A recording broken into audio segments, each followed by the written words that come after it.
Dictation शुरू होगा 10 second बाद। स्टार्ट। मानव जीवन किसी न किसी उद्देश्य के लिए मिला है। उस उद्देश्य की पूर्ति के लिए अपने लक्ष्य को चिन्हित करना आवश्यक होता है। कई बार हम अपना लक्ष्य ही निर्धारित नहीं कर पाते और यदि लक्ष्य का निर्धारण हो भी जाए तो अक्सर किसी न किसी कारणवश उसकी प्राप्ति नहीं हो पाती। लक्ष्य की प्राप्ति न हो पाने की स्थिति में हमारा दृष्टिकोण शिकायती हो जाता है। कई बार भाग्य को भी कोसने लगते हैं, किंतु उन कारणों की पड़ताल में नहीं जुटते कि आखिर क्यों लक्ष्य प्राप्ति नहीं हो पाई। इसकी पड़ताल करेंगे तो पाएंगे कि प्रयासों में कोई कमी रह गई होती है। अकर्मण्यता ही लक्ष्यों की प्राप्ति में सबसे बड़ी बाधक बनती है। यदि अभीष्ट की प्राप्ति करनी है तो सूर्य की ओर दृष्टि करें। सूर्य का लक्ष्य समस्त भूमंडल को प्रकाश और ऊर्जा देना है। सूर्यदेव अपनी प्रकृति एवं गति से जीवन चक्र को संचालित करते हैं।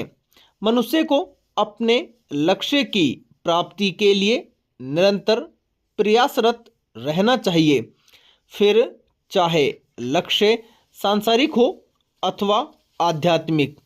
यदि लक्ष्य प्राप्ति की दिशा में निरंतर प्रयास जारी रहे तो सफलता की सिद्धि अवश्य प्राप्त होगी। प्रयास जितना प्रखर होगा, परिणाम भी उतना ही अनुकूल निकलेगा। इस संसार में कोई भी लक्ष्य ऐसा नहीं जिसे प्राप्त न किया जा सके। पैरा कहते हैं कि मन की तकलीफ तन के दर्द से ज़्यादा दुख देती है। मन से पीड़ित व्यक्ति के लिए चिकित्सक की मदद आखिरी दरवाज़ा होना चाहिए, क्योंकि अगर कोई व्यक्तिगत, सामाजिक, पारिवारिक और कारोबारी जीवन में स्वस्थ परंपराओं के साथ जिए तो डॉक्टर तक जाने की नौबत आने वाली ही नहीं है।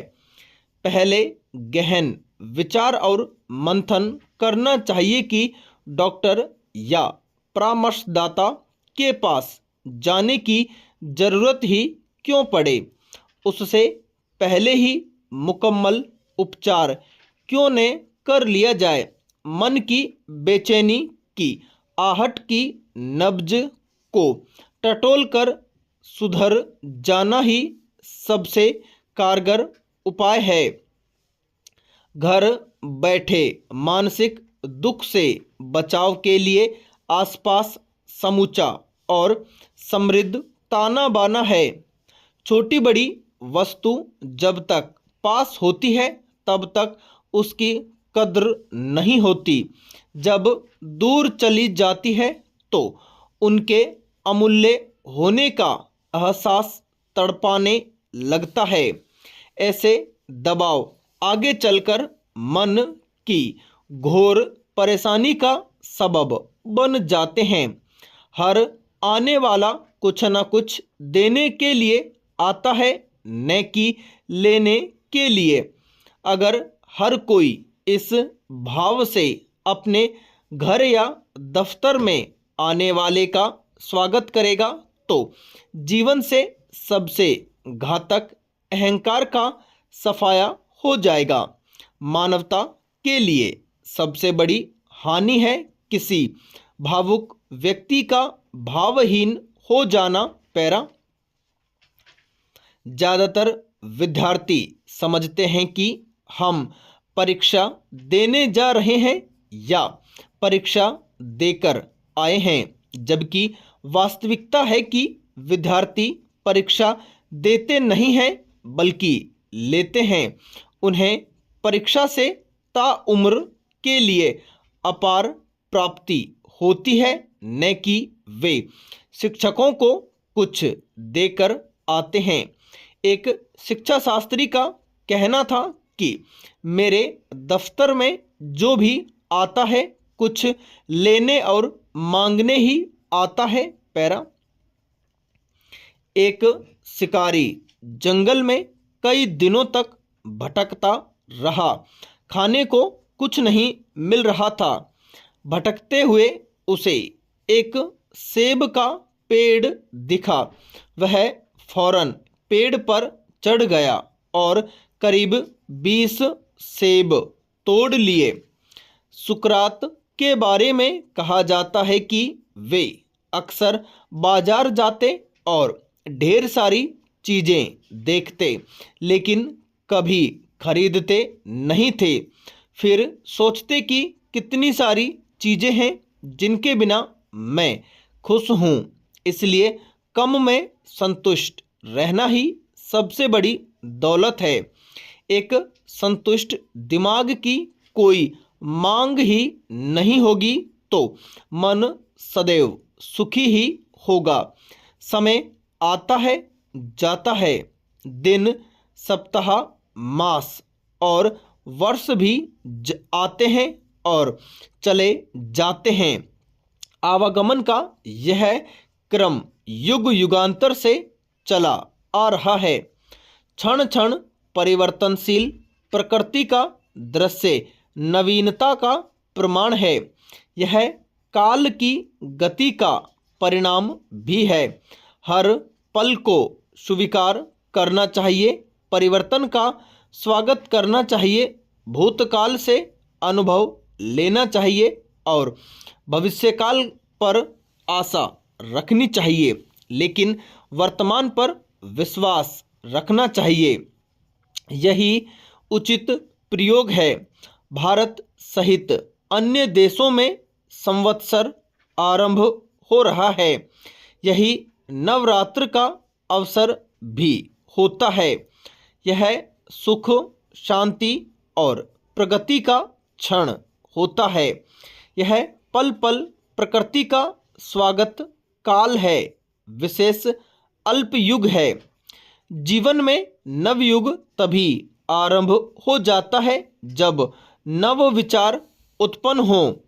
विचार में ऊर्जा होती है जो प्रगति की राह बनकर मनुष्य को शिखर पर पहुंचा सकती है। इसमें कोई संशय नहीं है।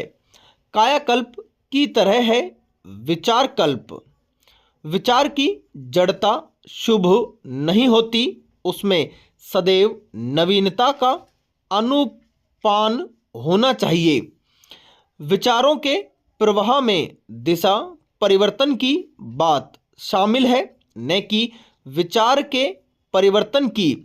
दूसरे शब्दों में कहें तो कायाकल्प आवश्यक है, बदलाव नहीं।